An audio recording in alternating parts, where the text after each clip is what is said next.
बहुत सी हमारी माँ बहनें ऐसी हैं कि अगर उनसे कहा तो कहते हाँ तू ही ले ले जन्नत, तू का बहुत जरूरी है। हम न जी। नेपालगंज में एक भट्ठा वाले हैं, हज के लिए उन्होंने इरादा बनाया और जलसा कराया, मुझे बुलाया। बहुत मौलाना थे, 3 बजे मेरा नंबर आया। आज तो मौलाना अनवारुद्दीन साहब का बड़ा करम है कि इन्होंने लाया और मुझे फौरन बिठा दिया। 3 बजे नंबर आवा तो हम पड़े रहे थे। देखा कि 3 बजे रात की एक बुढ़िया कहूँ गिलास उठावे, कहूँ जग उठा, खानदान रहा था, खानदान में बर्तन इधर उधर पड़े रहा था, तो कहूँ गिलास बटोरे, कहूँ जग बटोरे, कहूँ प्लेट बटोरा, खुद दौरी घूमे। तो हम उठी रहे, तो हम कहें तुम कहाँ रहा तो बूढ़ी अम्मा? तो कहें मौलाना भैया बूढ़ू हज करे जाते, उनकी बीवी हुई है। तो हम कहें तुम हो जाता? कहे नहीं भैया हम नहीं जाते। हम का है भट्ठा चला थे, कहूँ गरीब थोड़ो, साहब पैसा तो है लेकिन हम बीमार रहे थे, चले फिर इस मजबूर हम कहें तोबा तोबा, 3 बज के दुनिया सोए के तुमका नींद नहीं है, तुम गिलास और जग उठावा तो खुद दौरी घूमत हो, और खुदा के घर जाने के लिए तुम बीमार हो।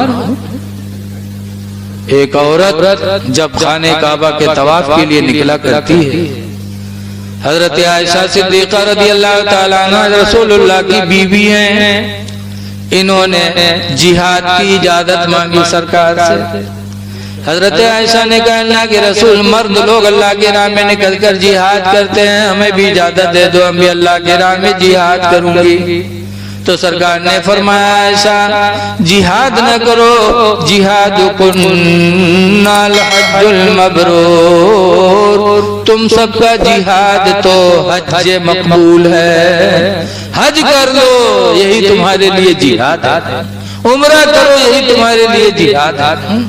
खुश नसीब है औरत जो अपने शौहर के साथ यह मुबारक सफर करे। सफर ये सब इश्क की बुनियाद है, जिसके दिल में इसके रसूल होगा वही ये सफर करेगा। आला हजरत जा रहे थे अपनी अम्मी अब्बू के साथ हज करने, और बैठे नाते नबी लिख रहे थे कि वहां जाऊंगा पढ़ूंगा, उनकी महक ने दिल के गुंजे खिला दिए, जिस राह चल दिए हैं कूचे बसा दिए। नात लिख रहे थे जहाज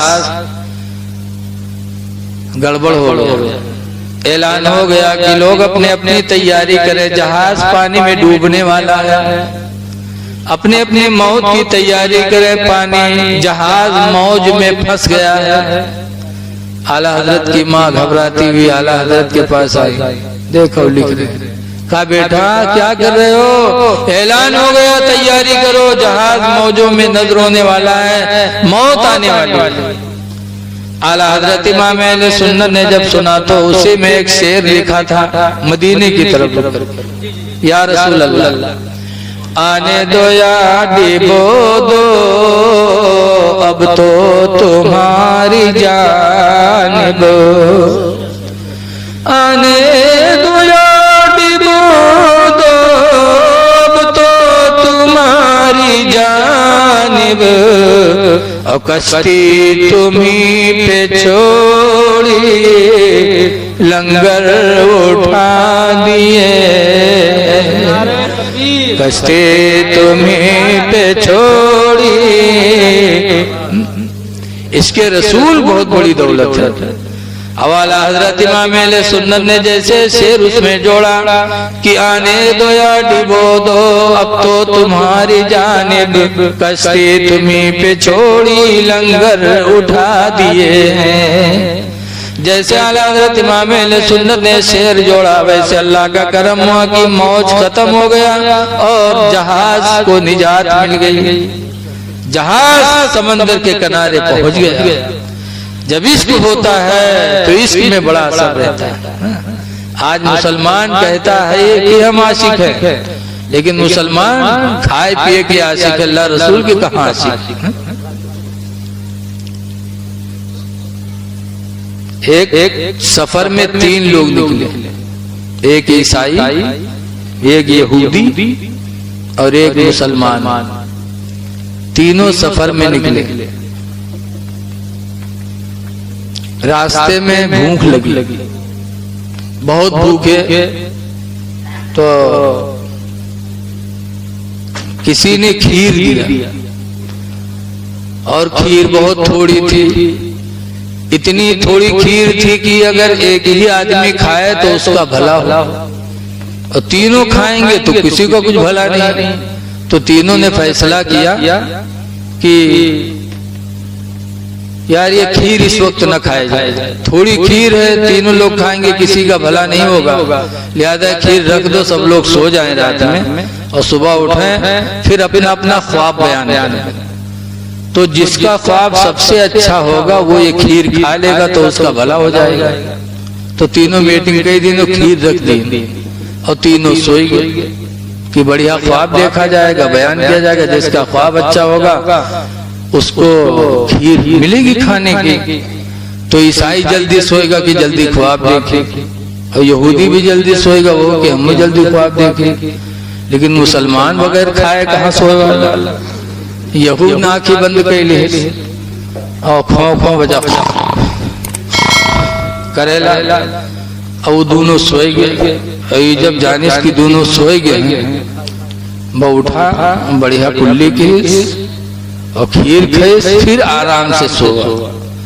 अब जब सुबह हुई तो वो दोनों तो जल्दी उठ गए कि ख्वाब बयान किया जाए, सबको जिसका अच्छा ख्वाब होगा वो खीर खाएगा। और वो काहे उठे, उसके कौन मकसद उठेंगे, ऊपर फों फों करे सुबह, तो दोनों उठेंगे, उठ उठ उठ उठ, तो ख्वाब बयान किया जाए, जिसका ख्वाब अच्छा खीर खाए। तो उठा मिलाओ मुसलमान, तो कहीं ना भाई ख्वाब बयान करो। तो ईसाई ने कहा कि आज मैंने ख्वाब देखा कि मेरे पैगंबर हजरत ईसा अलैहिस्सलाम तशरीफ लाए और उन्होंने मुझे आसमानी अव्वल का सैर कराया, आसमानी दोम का सैर कराया, तीसरे आसमान का सैर कराया, फिर चौथे आसमान पर भी मुझे लेकर के गए। लिहाजा मेरा ख्वाब बहुत बेहतरीन है, वो खीर मैं खाऊंगा। तो यहूदी से मुसलमान के भाई तुम बताओ। तो यहूदी ने कहा मेरे भी ख्वाब में मेरे पैगंबर तशरीफ लाए, हजरत मूसा अलैहिस्सलाम जो छठे आसमान पे रहते हैं, वो आए, कहा चल मेरे साथ, आज तुझे मैं आसमानों का सैर कराता हूँ। तो हजरत मूसा अलैहिस्सलाम मुझे छठे आसमान पे लेके गए। तो ईसाई से कहा तुम चौथे आसमान पे थे और मेरे पैगंबर मुझे छठे आसमान पे लेके गए, इसलिए वो खीर मैं खाऊंगा, मेरा ख्वाब तुमसे ज्यादा बुलंद है। तो कहने अच्छा। तो मुसलमान से कहें भाई तुम अपन ख्वाब बयान करो। तो मुसलमान ने कहा मैं जैसे सोया, मेरे पैगंबर हजरत मोहम्मद सल्लल्लाहु अलैहि वसल्लम आए और कहा उठ उठ, सुबह तुझे रोजा रखना है, सेहरी नहीं करेगा, उठ जल्दी सेहरी कर ले। तो मेरे पैगंबर ने मुझे जगाया, मैंने सेहरी किया, रोजा की नियत कर ली, तो सो गया। तो कहेंगे सेहरी में क्या खाए? कहें क्या खाता, खीर के अलावा और कुछ था? तो कहा खीर खा लिया। कितना खाया? कहा कितना क्या, थोड़ी थी ही, उसमें कितने की क्या बात है? तो कहा यार तुम बहुत बड़े बेवफा, कम से कम लोगों को जगा लेते, थोड़ा भी खा लेते। कहा बहुत बेदा, बहुत आवाज लगाया, बहुत चिल्लाया, लेकिन तुम चौथे आसमान पर रहे, छठे आसमान पर रहे, कत्ता चिल्ला चिल्ला हालत खराब हो गई। हमारे शहरी के टाइम निकला जाता रहे तो मुर्गे खाई लिए। पता चला कि मुसलमान आमाले सालिहा में तो पीछे रहता है, लेकिन खाने में पीछे नहीं रहता है। लोगों, खाने के लिए नहीं पैदा हुए हो, इबादत के लिए पैदा हुए हो। अल्लाह ने हमको तुमको इबादत के लिए पैदा किया है, तो 4 दिन की जिंदगी में जितना ज्यादा से ज्यादा हो सके अल्लाह को राजी कर। खुदा जाने किस वक्त मौत आ जाए। हिंदुस्तान जब आजाद हुआ तो उसमें 16,000 आलिम शहीद हुए थे। कितने आलिम शहीद हुए? हिंदुओं और मुसलमानों ने मिलकर के जंग आजादी लड़ी, 16,000 आलिम शहीद हुए। उसमें एक मौलाना थे किफायतुल्लाह मुरादाबाद के, उनको अंग्रेजों ने फांसी दिया। जब फांसी पे चढ़ा है तो कहा था मौलाना किफायतुल्लाह कोई ख्वाहिश हो तो बताओ। कहा एक ख्वाहिश है मेरी। कहा क्या? कहा कागज और कलम दे दो। कागज और कलम अंग्रेजों ने दिया। तब मौलाना किफायतुल्लाह ने जाते जाते फांसी के फंदे पे लिखा था। क्या लिखा था? कि कोई गुल बाकी रहेगा ना चमन रह जाएगा, कोई गुल बाकी रहेगा ना चमन रह जाएगा, एक रसूलुल्लाह का दीने हसन रह जाएगा, एक रसूलुल्लाह का दीने हसन रह जाएगा।